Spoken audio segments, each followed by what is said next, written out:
Okay, guys. Tanaw ta pa tao kwan, tanggal tao shock, suspension, ilis tao kwan no. Kwan ni busing.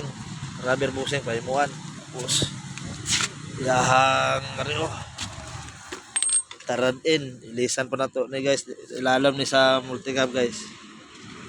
Okay, ilalam ni sa multicab. Mo ni yahang motor sa yahang rack in. Para magpahumok bitaw siyang manubila mo ning motor niya.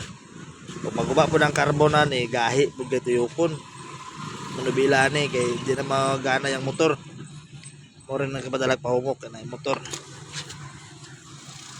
Tapos paklasik ka sa kuha na ni guys sa alternator kundi yahang radiator o sa yahang aircon na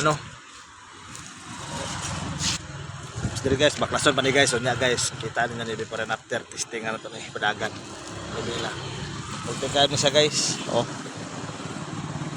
Kab. Ano siya guys. Tapos ang rack in ani guys, gipamasin ako. Pamasin para guwapo ang yahang supply sang busing guys. Tanawa ni guys ha. Para ako na lang diretso og light. Tara. Mo na siya guys Ulbot. Gisalang na sa machine. Rodel works siya guys.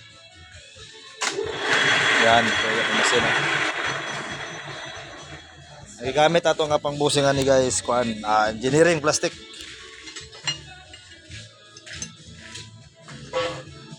Mo sa engineering plastic. Ang among tornero nga pinakagwapo si Rodel Works lang. Daraw guys. Adto lang mo dire sa shop sa Gmarte. Kinarami dire. Ug usa kinahanglan ninyo. Pwede ka na to sa ulan dire. Okay.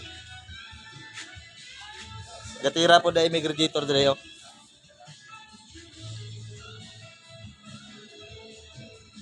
Mo ni sa sarakit sa multicab guys ha.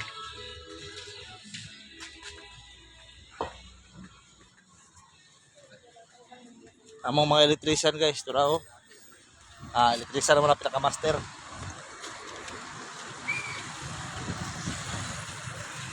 Balik na punta dere guys.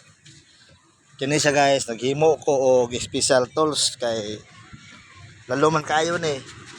Hindi naman na to matanggal niya ang busing ani.